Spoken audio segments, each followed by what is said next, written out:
प्यारे साथियों, स्वागत करते हैं YouTube चैनल के स्टार करियर एकेडमी में। आज हम क्लास 12th की सब्जेक्ट मैथमेटिक्स का फर्स्ट पेपर का चैप्टर मैट्रिक्स के बारे में आपको बताएंगे, जिसको हिंदी में क्या कहते हैं, आव्यूह कहते हैं। आव्यूह है क्या? संख्याओं को पंक्तियों और स्तंभों में रखने का ढंग। संख्याओं को पंक्तियों और स्तंभों में रखने का ढंग क्या कहलाता है? आव्यूह कहलाता है। और इसे हम लोग इससे डिनोट करते हैं। और आव्यूह को अंग्रेजी वर्णमाला के बड़े अक्षरों से डिनोट करते हैं। जैसे कोई भी आपका आव्यूह लिखा हुआ है, जैसे आपका ये आव्यूह है, इसके अंदर जो लिखे हैं वो एलिमेंट है 2, 7, 9, 4, 6, 8, 3, 2, 5। आपसे पूछा जाता है कि इसमें ए क्या है? ये आपकी जो क्षैतिज लिखी हुई है ऐसी हॉरिजॉन्टल, ये क्या है? रो। इसे क्या कहते हैं हम लोग? रो। हिंदी में इसे क्या कहते हैं? पंक्ति। और इसे किससे डिनोट करते हैं? आर से। ये आपकी पहली पंक्ति है तो इसे हम लोग इसे क्या कहेंगे? R1। ये दूसरी रो है, इसीलिए इसे हम लोग क्या कहेंगे? R2। ये तीसरी रो है, इसलिए इसे हम लोग इसे क्या कहेंगे? R3। ये क्या है? पहला कॉलम। इसको हिंदी में क्या कहते हैं हम लोग? स्तंभ। इसलिए इसे C से डिनोट करते हैं। पहला कॉलम है तो इसे C1 कहेंगे, ये दूसरा कॉलम है तो इसे C2 कहेंगे, ये तीसरा कॉलम है तो इसे क्या कहेंगे? C3 कहेंगे। कोई पूछता है कि इसमें कितनी पंक्तियां हैं, अर्थात कितनी रो हैं, तो कहेंगे 1, 2, 3। इसमें पंक्ति कितनी है? 3। अगर आपसे पूछा जाता है इसमें कॉलम कितने हैं, स्तंभ कितने हैं, तो 1, 2, 3। आपसे पूछा जाता है इसकी कोटि क्या है? कोटि को हम लोग इंग्लिश में ऑर्डर कहते हैं। इसका ऑर्डर क्या है?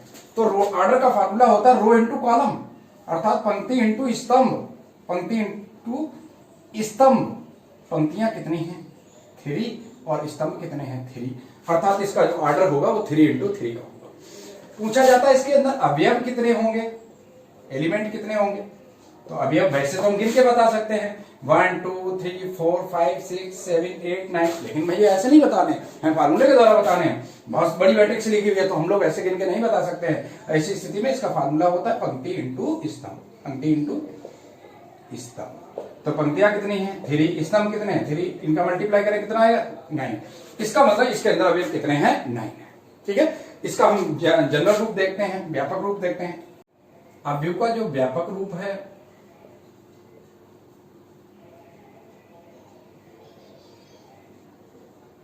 आव्यूह का व्यापक रूप A इक्वल आपका AIJ लिखा हुआ है और इसका ऑर्डर क्या है? M cross N। इसमें I क्या है? ये रो को डिनोट करता है और J किसको डिनोट करता है? कॉलम को। और इसमें M क्या है? नंबर ऑफ रोज। और N क्या है? Number of column. अगर आपसे पूछा जाता है नंबर ऑफ रोज, पंक्तियों की संख्या, पंक्तियों की संख्या M, स्तंभों की संख्या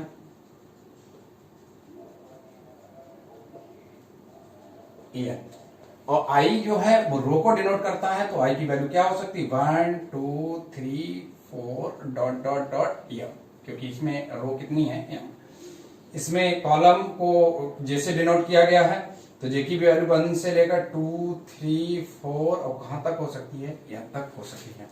अब हम आप लोगों को आव्यूह के प्रकार बताते हैं। आव्यूह कितने प्रकार का होता है?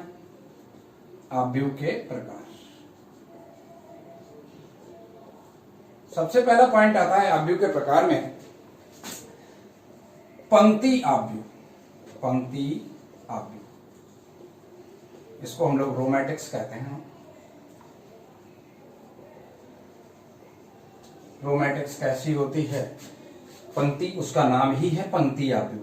एक ऐसा आव्यूह जिसमें केवल एक पंक्ति हो, तो ऐसे आव्यूह को हम लोग क्या कहते हैं? पंक्ति आव्यूह कहते हैं। जैसे कोई मैट्रिक्स लिखी हुई है कि आपका A11, A12 और A13, और जिसमें केवल एक ही पंक्ति है, इसका जो ऑर्डर होगा 1 इंटू 3, अर्थात एक पंक्ति है और इसमें कॉलम कितने हैं? 3। इसका अगर कोई व्यापक रूप पूछे व्यापक रूप, तो व्यापक रूप होगा जाके ए इक्वल ए आई जे और इक्वल 1 क्रॉस n, जहां i की वैल्यू क्या हो सकती है 1 और j की जो वैल्यू होगी वो 1, 2, 3 डॉट डॉट डॉट n।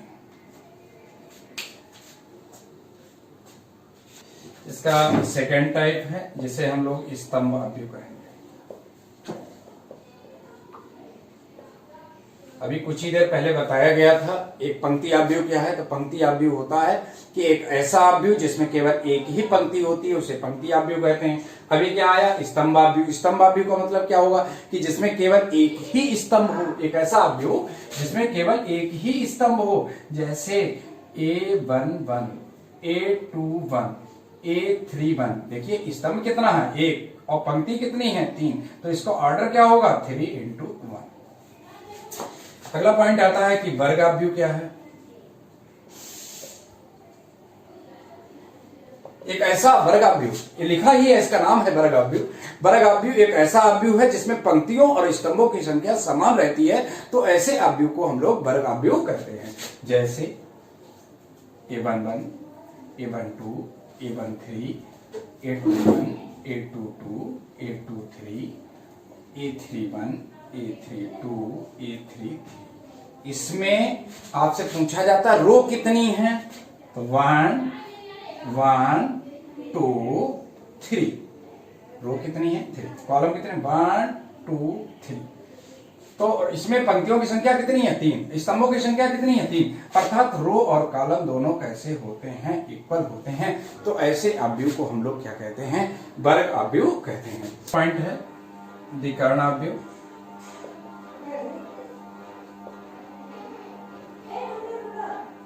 इसको डायगोनल मैट्रिक्स कहते हैं। विकर्ण आव्यूह भी एक वर्ग आव्यूह होता है। विकर्ण आव्यूह का मतलब होता है एक ऐसा वर्ग आव्यूह जिसके मुख्य विकर्ण को छोड़कर उसके शेष सभी एलिमेंट शून्य हो, तो ऐसे आव्यूह को विकर्ण आव्यूह कहते हैं। फॉर एग्जाम्पल देख सकते हैं, जैसे आपका लिखा है A11 0 0 0 A22 और 0 A0 0 A33, अर्थात मुख्य डायगोनल को छोड़कर, ये मुख्य डायगोनल है, मुख्य डायगोनल को छोड़कर शेष एलिमेंट कैसे होते हैं शून्य होते हैं, तो ऐसे आव्यूह को हम लोग क्या कहते हैं वर्ग आव्यूह, विकर्ण आव्यूह कहते हैं। अगला आता है अदिश आव्यूह, scalar matrix. Scalar matrix, scalar matrix कैसी होती है, ये भी एक वर्ग आव्यूह है। एक ऐसा वर्ग आव्यूह जिसके मुख्य विकर्ण के सभी एलिमेंट समान हो, जैसे आपका 2 लिखा है, चाहे √2 लिखा है, 0 लिखा 0 और √2 0 0 0 एंड √2। इसके मुख्य डायगोनल के सभी एलिमेंट कैसे हैं इक्वल है और बाकी एलिमेंट शून्य होते हैं, तो ऐसे आव्यूह को हम लोग अदिश आव्यूह कहते हैं। हम लोग आपको बताएंगे इकाई आव्यूह। अगला पॉइंट है इकाई आव्यूह। इकाई आव्यूह भी एक वर्ग आव्यूह है जिसके मुख्य विकर्ण में केवल एक अवयव आता है और बाकी सभी एलिमेंट शून्य हो, तो ऐसे आव्यूह को हम लोग इकाई आव्यूह कहते हैं। जैसे आपकी कोई आइडेंटिटी लिखी हुई है, ये आपकी 1 है, इसमें ये आपका मैट्रिक्स है, इसमें 1 रो है और 1 कॉलम है, इसे हम लोग I1 कहेंगे। जैसे आपकी दूसरी लिखी हुई है मैट्रिक्स, ये आपकी 2x2 की मैट्रिक्स होगी, 1 0 0 1, इसे हम लोग I2 कहेंगे। इसे I3 कहेंगे, 1 0 0 0 1 0 0 0 1, ये 3x3। एक वर्ग आव्यूह है जिसके मुख्य डायगोनल में केवल एक ही एलिमेंट आता है और बाकी सभी एलिमेंट शून्य हो, तो ऐसे आव्यूह को हम लोग इकाई आव्यूह कहते हैं। इसे I से डिनोट करते हैं। ये आपकी 2x2 की मैट्रिक्स है तो इसे I2 कहेंगे, ये 3x3 की मैट्रिक्स है तो इसे हम I3 कहेंगे, ये 1x1 की मैट्रिक्स है इसीलिए हम लोग इसे क्या कहेंगे I1 कहेंगे। अगला पॉइंट आता है कि शून्य आव्यूह क्या है, लास्ट पॉइंट है। शून्य अवयव क्या है? एक ऐसा अवयव जिसका प्रत्येक एलिमेंट शून्य हो, तो ऐसे अवयव को शून्य अवयव कहते हैं। जैसे 0 0 0 0, इसका प्रत्येक एलिमेंट कैसा है? शून्य है। ये आपकी 2/2 की है, एक ऐसा अवयव है, इसका भी प्रत्येक एलिमेंट शून्य है, इसे भी शून्य अवयव कहेंगे। इस शून्य अवयव को हम लोग ऐसे डिनोट करते हैं।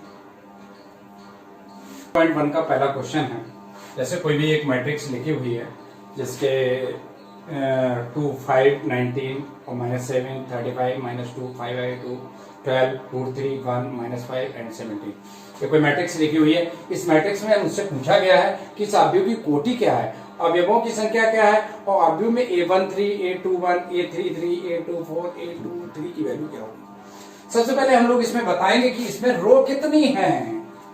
पहला पॉइंट है, इसमें रो कितनी है। सबसे पहले हमें रो बताएंगे। रो एक number of rows, number of row 1 2 3। इसमें नंबर ऑफ कॉलम कितने हैं? 1 2 3 4। तो आपसे पूछा जाता है कि इसमें रो कितनी है, तो 1 2 3, और यहां पर कॉलम कितने? 1 2 3 4। इसको ऑर्डर क्या है? ऑर्डर का फार्मूला होता है rho into column, rho into column. तो रो कितनी है? 3, कॉलम कितने? 4। तो इसका ऑर्डर क्या हुआ? 3 इंटू 4। दूसरा पॉइंट है कि इसमें अवयवों की संख्या कितनी है। सेकेंड पॉइंट है अवयवों की संख्या। अवयवों की संख्या कैसे निकालते हैं? रो और कॉलम का मल्टीप्लाई कर देते हैं, रो इंटू कॉलम। रो कितनी है? 3, और कॉलम कितने हैं? 4। इसका मल्टीप्लाई करेंगे, 3 4 जा कितने होते हैं? 12। अगला तीसरा पॉइंट है, इन अवयवों में A13 A21 A33 A24 A23 की वैल्यू निकालनी है। तो इसे क्या कहेंगे? A13 का मतलब होता है पहली रो का तीसरा कॉलम, पहली रो का तीसरा कॉलम 13, इसका नाम है A13। वो कितना है? 90। अगला है A21, A21 का मतलब दूसरी रो का पहला कॉलम, दूसरी रो, फर्स्ट रो सेकंड रो, दूसरी रो का पहला कॉलम। दूसरी रो का पहला कॉलम कौन होगा? 35। दूसरी रो का पहला कॉलम कौन है? 35। अगला है A33, A33 का मतलब तीसरी रो का तीसरा कॉलम, तीसरी रो का तीसरा कॉलम A33, जिसकी वैल्यू कितनी होगी? -5। अगला पॉइंट है A24, A24, इसका मतलब दूसरी रो का चौथा कॉलम, ये आपकी फर्स्ट रो, सेकेंड रो का चौथा कॉलम। A24 की वैल्यू कितनी होगी? आपकी 12 होगी। अगला है A23, A23 का मतलब है दूसरी रो का तीसरा कॉलम। तो दूसरी रो कौन सी है भाई? 1 2। दूसरी रो का तीसरा कॉलम यही होगा, तो कितना होगा? 5/2। तो हमसे पूछा गया था, जैसे इस अवयव में पूछा गया था, अवयव की कोटि क्या होगी। तो अवयव की कोटि पता होने के लिए नंबर ऑफ रोज पता होना चाहिए। नंबर ऑफ रोज कितनी होगी? 1 2 3। नंबर ऑफ रोज कितनी होगी? 3। नंबर ऑफ कॉलम कितने हैं? 1 2 3 4। नंबर ऑफ कॉलम कितने हैं? 4 हैं। ऑर्डर कैसे निकालते हैं? अवयव की कोटि कैसे निकालते हैं? कोटि निकालने का तरीका है, इसे फर्स्ट पार्ट कहेंगे। अवयव की कोटि, तो अवयव की कोटि कैसे निकालेंगे? Rho into column. तो रो कितनी है? 3, कॉलम कितने? 4, 3 इंटू 4। अगर इसका कोई ऑर्डर पूछेगा तो कहेंगे 3 इंटू 4। अगला पॉइंट आता है कि इसके अवयवों की संख्या कैसे। तो अवयवों की संख्या कैसे निकालते हैं? Rho into column. तो रो कितनी है? 3, कॉलम कितने? 4, 3 4 जा 12, अर्थात इसमें अवयवों की संख्या कितनी होगी? 12 होगी। फिर अगला पॉइंट है कि अवयव A13, क्या लिखा है? A13 का मतलब होता है पहली रो, फर्स्ट वाला रो को डिनोट करता है, सेकंड वाला कॉलम को डिनोट करता है। तो पहली रो का तीसरा कॉलम जो होगा 19 होगा। दूसरा है A21 का मतलब दूसरी रो का पहला कॉलम, दूसरी रो का पहला कॉलम कौन होगा? 35 होगा। अगला है A33 का मतलब तीसरी रो का तीसरा कॉलम, तीसरी रो कौन सी होगी? 1 2 3। तीसरी रो का तीसरा कॉलम कौन आएगा? -5। अगला आता है A24 का मतलब दूसरी रो का चौथा कॉलम, दूसरी रो कौन सी होगी? उसका चौथा कॉलम 12 होगा। अगला आता है A23 का मतलब दूसरी रो का तीसरा कॉलम। तो दूसरी रो कौन सी होगी? फर्स्ट रो, सेकेंड रो, दूसरी रो का तीसरा कॉलम, फर्स्ट सेकेंड थर्ड। इसका मतलब दूसरी रो का तीसरा कॉलम होगा 5/2। नंबर 2 है, यदि किसी अवयव में 24 अवयव हैं तो इसकी संभव कोटियां क्या होंगी? सबसे पहले इसी की बात करते हैं, 13 एलिमेंट की बात करेंगे। यदि किसी अवयव में 24 अवयव हैं तो 24 अवयवों की संख्या कैसे निकलती है? रो और कॉलम का मल्टीप्लाई करने पर। तो क्या रो की संख्या क्या हो सकती है, कॉलम की संख्या क्या हो सकती है, जिससे उन दोनों का मल्टीप्लाई करें तो 24 हो जाए। जैसे हम लोग 24 बनाने के लिए लिख सकते हैं 1 into 24, और इसे लिख सकते हैं 2 into 12 लिख सकते हैं, 3 into 8 लिख सकते हैं, 4 into 6 लिख सकते हैं, इसे लिख सकते हैं 6 into 4 लिख सकते हैं, 8 into 3 लिख सकते हैं, 12 into 2 लिख सकते हैं, into 24 into 1 लिख सकते हैं। अर्थात इनके ए ऑर्डर हो सकते हैं। अगर आपसे पूछा गया है यदि किसी अवयव में 24 अवयव है तो उसकी संभव कोटियां क्या होंगी, तो उसकी संभव कोटियां क्या निकलेंगी? 24 अवयव के लिए संभव कोटियां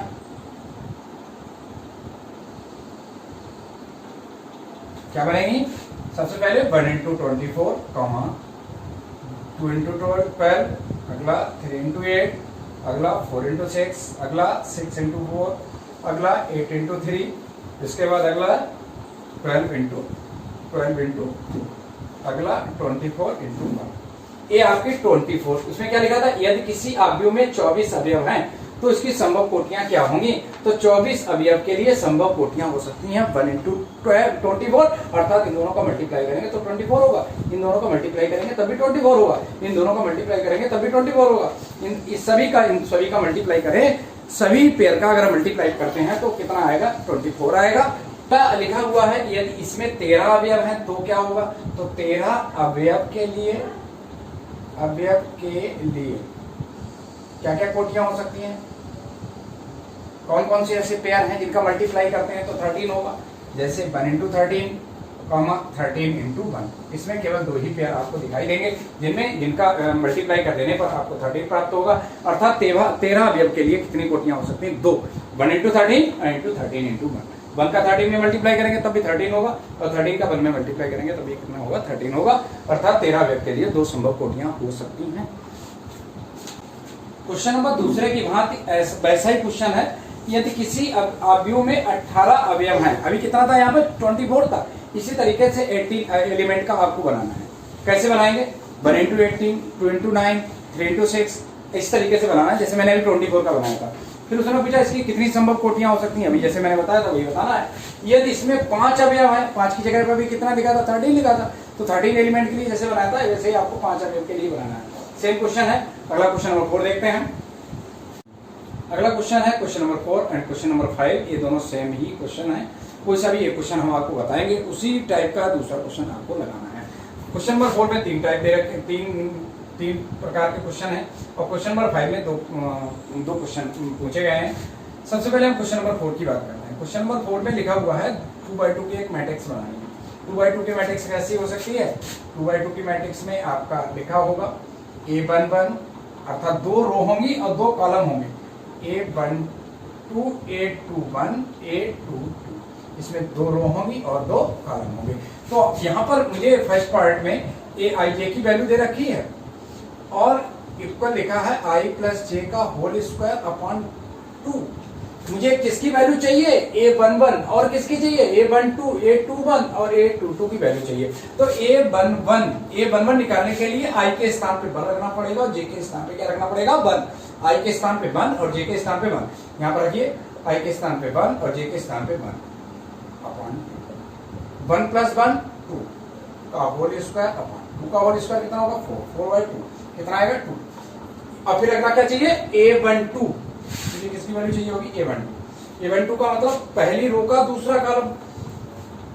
i के स्थान पे 1 लिखना है, j के स्थान पे 2 लिखना है अपॉन 2 प्लस 1 3 का स्क्वायर 9 होता है, 9/2। अगला निकालना है। अगला क्या है? A21 का मतलब i के स्थान पे 2 और j के स्थान पे 1। i के स्थान पे 2 प्लस 1 का होल स्क्वायर अपॉन 2 अर्थात 9/2 ये भी होगा। इसके बाद अगला है A22 कैसे निकालेंगे? I के स्थान पे 2, J के स्थान पे 2, तो 2 + 2 का होल स्क्वायर अपॉन 2 ये कितना निकलेगा? 2 + 2 4 का स्क्वायर 16/2 कितना आएगा? 8। तो इनकी सबकी वैल्यू यहाँ उठा के रख दें तो ये इक्वल क्या निकलेगा? A11 की वैल्यू 2, A12 की वैल्यू 9/2, A21 की वैल्यू 9/2, अगला A22 की वैल्यू 8। समझ गए? क्वेश्चन नंबर 4 और 5 सेम क्वेश्चन थे। मैंने क्वेश्चन नंबर 4 के फर्स्ट पार्ट को लगाया, उसमें AIJ की मुझे 2x2 की मैट्रिक्स बनानी थी।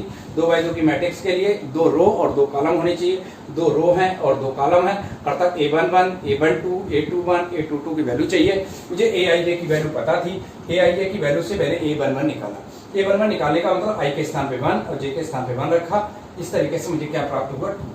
फिर मैंने A12 निकालने के लिए I के स्थान पे 1 और J के स्थान पे 2 रखना पड़ेगा। इस तरीके से मुझे क्या प्राप्त हुआ? 9/2। फिर अगला है पॉइंट A21, क्या चाहिए था? A21 निकालने के लिए I के स्थान पे 2 और J के स्थान पे 1, I के स्थान पे 2 और J के स्थान पे 1, 2 + 1 3 का होल स्क्वायर 9 होगा, 9/2। अगला हुआ A22 का कैसे निकालेंगे?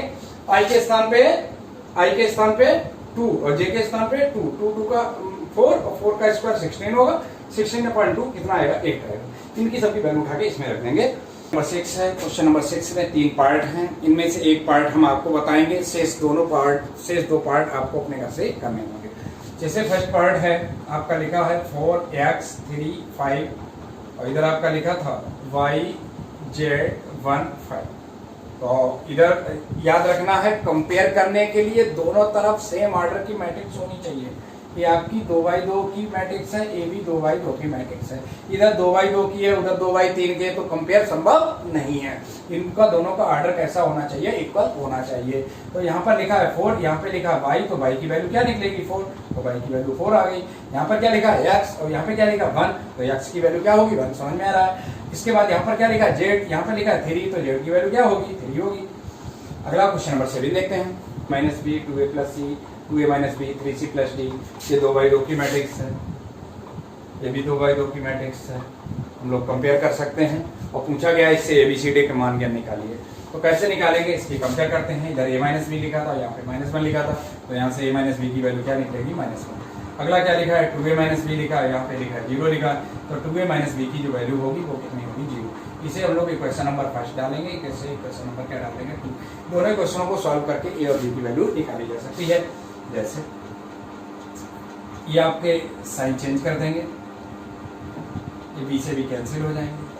ये 2a में से a के निकल गया तो माइनस का ये बचेगा, और इधर आपका -1 लिखा हुआ था, माइनस से माइनस कैंसिल हो गया, a की वैल्यू क्या होगी? 1। y इक्वेशन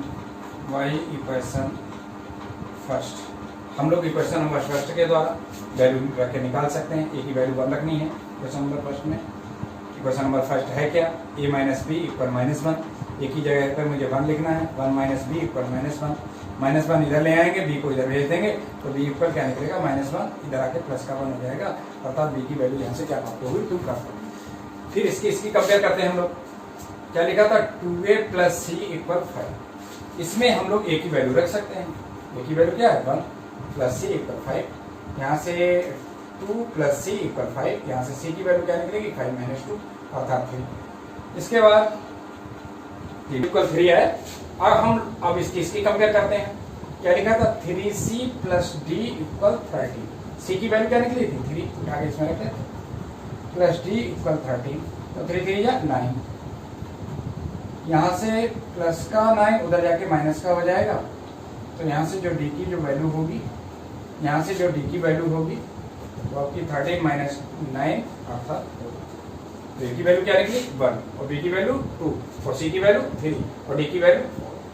a की वैल्यू 1, b की वैल्यू 2, और c की वैल्यू 3, और d की वैल्यू।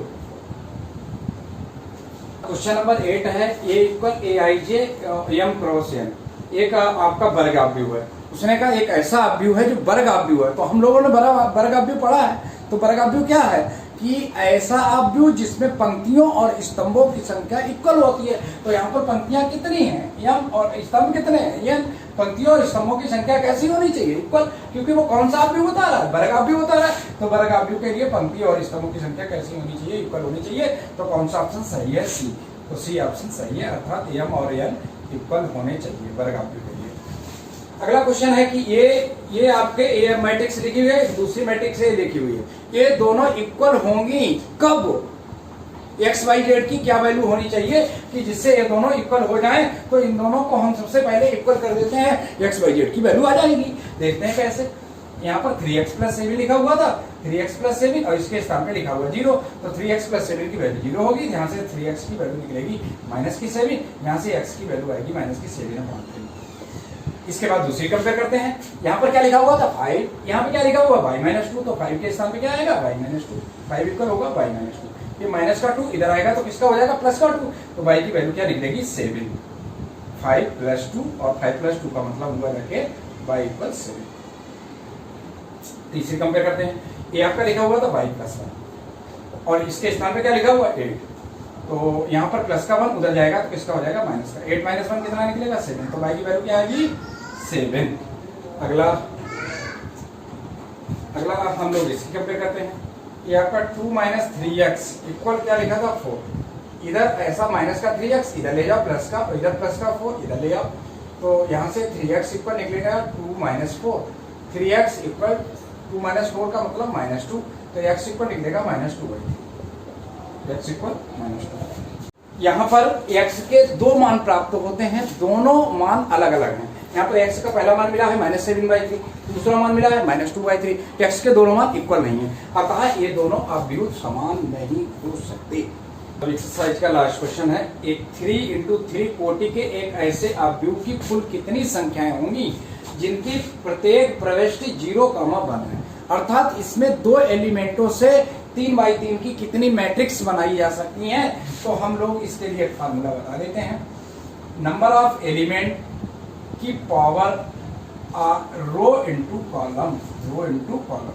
तो ये मैट्रिक्स की संख्या निकलेगी, अवयवों की संख्या आएगी, अवयवों की संख्या। फार्मूला पता लग गया, अवयवों की संख्या निकालने के लिए नंबर ऑफ एलिमेंट की पावर रो इनटू कॉलम। तो नंबर ऑफ एलिमेंट क्या है 0 और या 1, अर्थात 2 एलिमेंट हैं और इसमें रो कितनी है, रो आपकी 3 है, कॉलम कितने हैं 3 हैं। तो ये आपका 2 की पावर कितना होगा 3 3 या 9, 2 की पावर 9 को हम लोग क्या कहेंगे 512 कहेंगे, अर्थात अवयवों की संख्या 512 प्राप्त होगी। आज एक्सरसाइज आपको 3.1 पढ़ाई गई मैट्रिक्स की, कल आपको एक्सरसाइज 3.2 पढ़ाई जाएगी। Thank you.